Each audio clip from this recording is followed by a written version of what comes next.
For me, bro, I'm gonna be honest. I think there's a conversation on Steve Kerr's future within the Warriors as of Talk your right now. shit. Go ahead. I don't see a You future with speaking Steve Kerr, man. facts.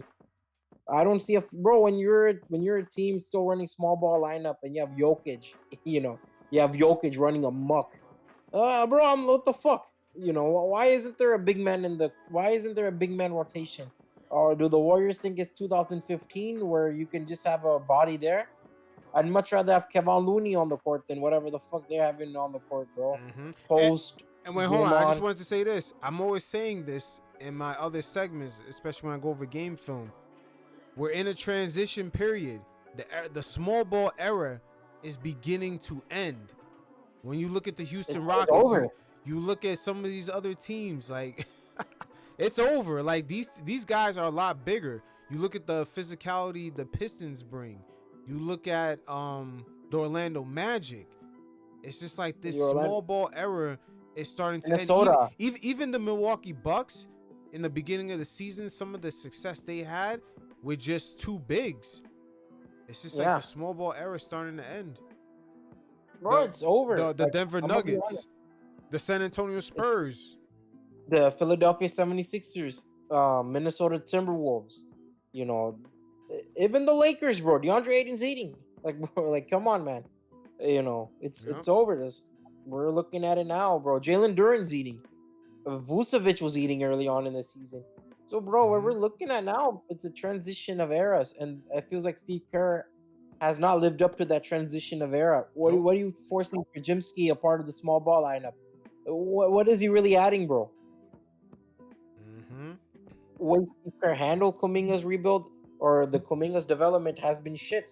What has the Warriors really won with his like what has Steve Kerr done for the betterment of Jonathan Kuminga?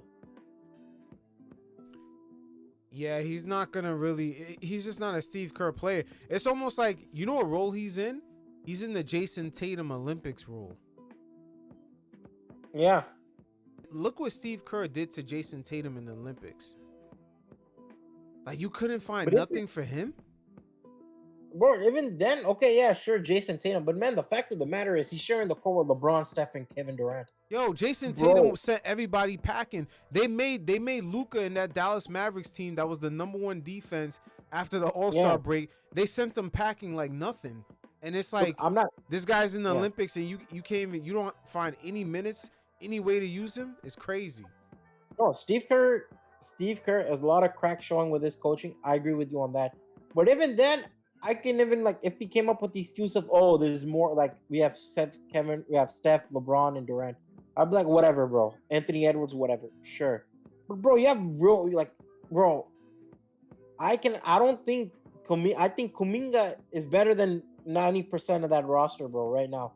If your name's not Steph, if your name is not Jimmy, Kuminga is a better player than you on the Warriors. Hmm.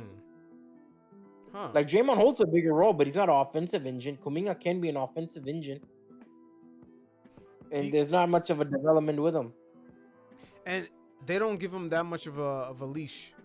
As soon as he fucks up, Yeah, they're gonna pull it off. They're gonna like pull him away. that's the incompetency of Joe Lacob. Like even Warriors right now, the rookie is good. Like they're a decent build roster if they just get a big. But it's just like, bro, you're overly reliant on a 36-year-old. Are you good enough to compete with the Hmm. other Western teams? But Like, can the Warriors like, compete against the Thunder? Fuck no. it's amazing you said that they need to get a big, right, because Yeah. Oklahoma did that same exact thing by grabbing Hartenstein. They realized going up against the Mavs, they didn't necessarily have that big. They was missing another wing defender too in Caruso. They picked up Caruso and they picked up and addressed the issue Hartenstein. with Hartenstein. Yep. So Bro, even forget even the Mavericks, bro. I remember watching that series against the Pelicans they had in the first round. All I remember is, man, Jonas Valanciunas is eating Chet Holmgren's lunch. This Oklahoma team is not sustainable. That's mm-hmm. the conclusion I came with watching Jonas Valanciunas, an average center for most of his career, was able to eat Chet Holmgren's lunch. They're able to fix that problem. The Warriors, it seems like, man, it's been the repeated two major problems, and they have not bothered to fix it because of salary and because of salary and because of I don't know, Steve Kerr, whatever No, philosophy the it's rules. the era switched. Now there's Yeah, the era. more like 6'7", 6'8" guys. There's more Jalen Johnsons. There's more Trey Murphys out there. Like that era that the Warriors played in, where Draymond allowed them to kind of play a flexible lineup, it's starting to end. And plus Draymond's aging out too. Like you said, there's been no adaptation from Steve Kerr, and Bro, there's been Draymond's lack of aging out. vision. There's been lack of vision from Mike Dunleavy to even see that. Bro, the small ball lineup worked is because you had obviously Steph and Clay. But let's not act broke. You have Kevin Durant, who was a really good rim protector, a solid rim protector, and a great scorer. You don't have that right now. Like, for the factor that matter, what team can the Warriors honestly outscore? Like, you need Steph Curry to really score to outscore at this point. Yep, and But you're also not. It's let me no add on more. to this: the rules changed. Remember, all those ticky Yeah, tack fouls James Harden used to do, him and Trey Young, they took that shit out. Let's not forget that. 100%. All those stupid like 100%. non-basketball moves, they took that out. Bro, 100%. The way the league has changed is a drastic. And bro, I think it shows a lot of Steve Kerr how good of a coach he is. I'm not gonna say he's a horrible coach. He's a Hall of Fame coach. But man, it's like it seems like for at this point, you should look for a different scenery if you're the Golden State Warriors. Like in my opinion, if Steph retires, whatever, if Steph, obviously it comes down to Steph. It seems like he's complacent. He's making a whole brand off of loyalty. I saw his Google ad. One coach, one coach for however many years, one team, whatever. So okay, yeah, he's gonna ride with Steve Curry. He's trying to make that a brand. But at some point, bro, the Warriors organization has to look beyond the brand and look the next 5 years. These next 5 years, Steph Curry is not an NBA player. Is a matter of fact. So it's like, well, what the fuck are we doing here now? It's what direction are the Warriors taking? Because I'm gonna be honest, I think Kuminga might be a high end role player, but he's not a franchise player, especially the developmental steps they taken. Same with Pod. I don't know if Pod is an NBA player, to be honest with you. Moses Moody's not a good defender. So what are the Warriors really doing to really keep up with modern basketball? Because Kevin Durant was what, first or second option scoring at times, almost damn near every night. If Steph's off, you have Kevin Durant, he takes over, and vice versa. And you had Jordan Poole when Steph was off the bench. When Steph was on the bench, Poole was able to be that microwave and bring in a lot of offense. You don't have that anymore in the Warriors. You're relying on a 36-year-old. I don't know if they could rely on Curry, like you said, because you could look at the league today. A lot of guys are getting injured because the space, the floor is so spaced out. And it's And the like pace is the speed and pace is actually a lot faster than last season. So it's like, Yep. as the years go by, the pace just keeps picking up. I don't know if this is sustainable. I have no idea. I'm just like, You're looking at a 36-year-old player with ankle issues throughout his career. When you look at it, bro, he's a 36-year-old with ankle issues, man. Like, what are we doing here? yeah, it's tough, man. The Warriors, man. It's really, it might be over. It might be over. Bro, I thought it was over when Clay left, to be honest with you. I'm not saying Clay makes a difference in 2024, 2025, but it's like, it's an indication. Like how like a recession starts? That's how I viewed it when Clay Thompson left. That's the start of a recession.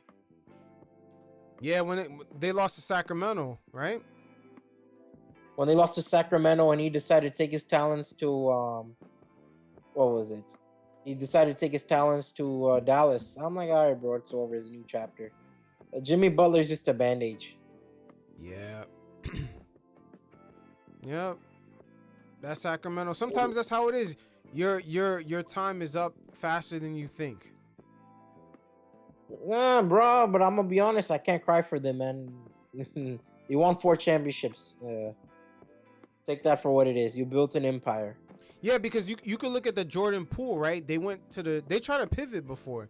They went with Jordan Poole instead of trying to pay Draymond Green. That was pretty much the narrative. And then after they paid Jordan Poole, they saw that shit wasn't working out, because some games he would be hot and another game he would be completely shit.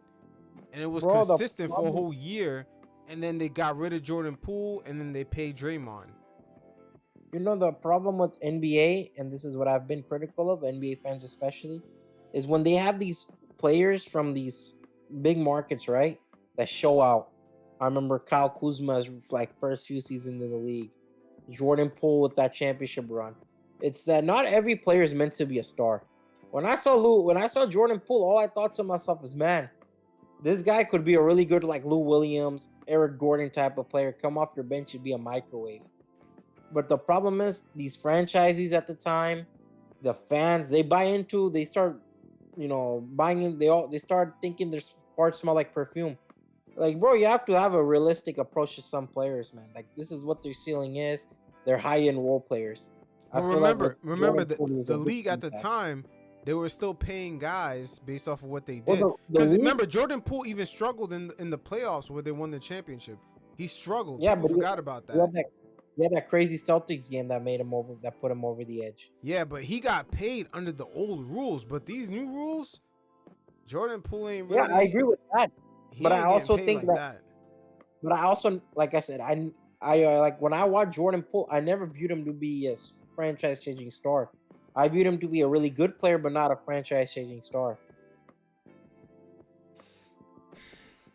You know what it was? It was Jordan Poole mixed up with Peyton and another player. They were Otto like, Porter? yeah, there was like three of them. They were like a crew.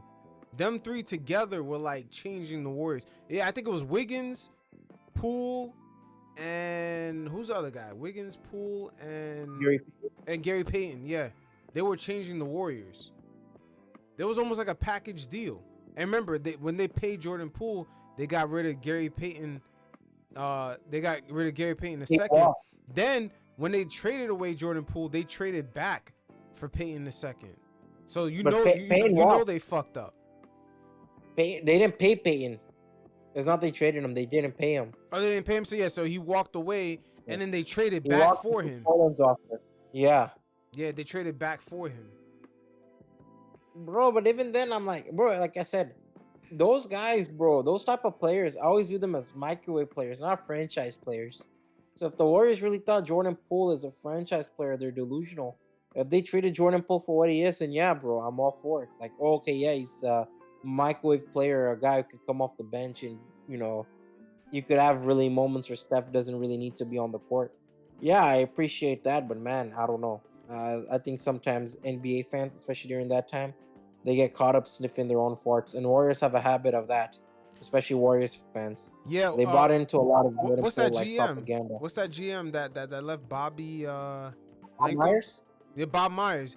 Yeah, I think signing Jordan Poole was his last kind Yeah. of act in Golden State. No? Like I said, I'm not saying it's a bad. It might be, yeah. I'm not saying it's a bad investment, but I also don't view it as give a second. What was he? A second round pick. Give a second round pick these high expectations. Like, come on, man. Like, be real. That's what at the end of the day, bro.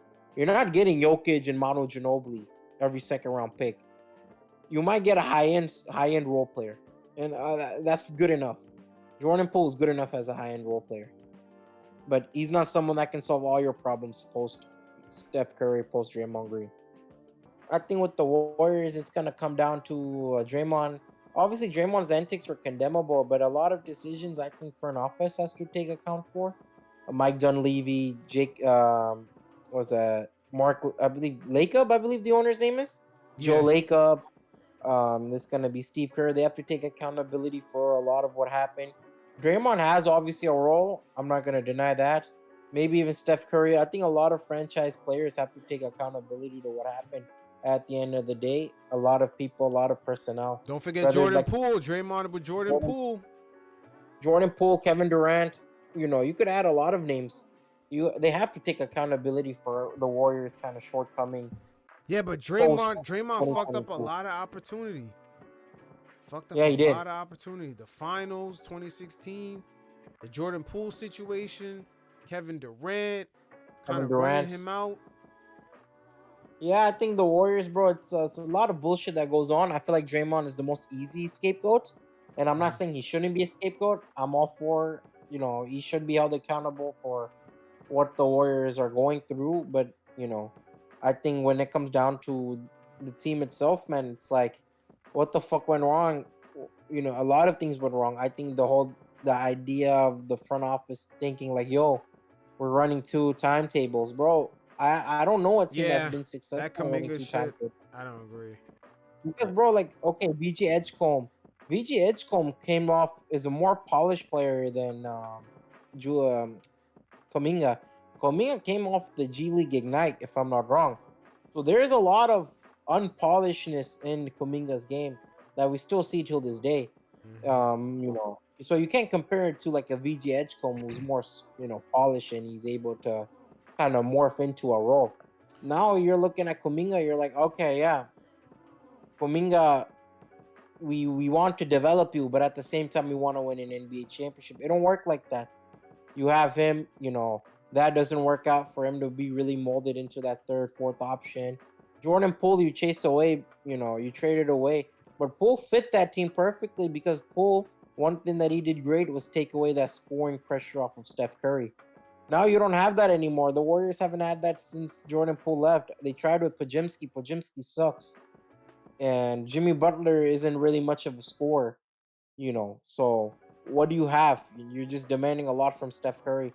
And I think the way that the team runs their look, I'm gonna be honest, I think there's certain coaches that translates within decades, right? Greg Popovich, he was able to win in the 90s, obviously Good point 99 right here. won.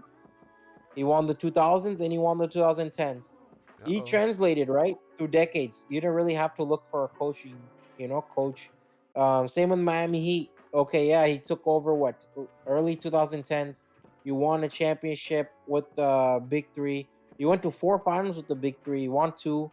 You went with Jimmy Butler at the end of 2010s. 2020, start 2020. You went. You go to the finals with Butler. You go again in 2023. You've shown a value of consistent winning. Rick Carlisle, same thing. You won in 2011. You've shown a consistency of winning, but at the end, even he got fired.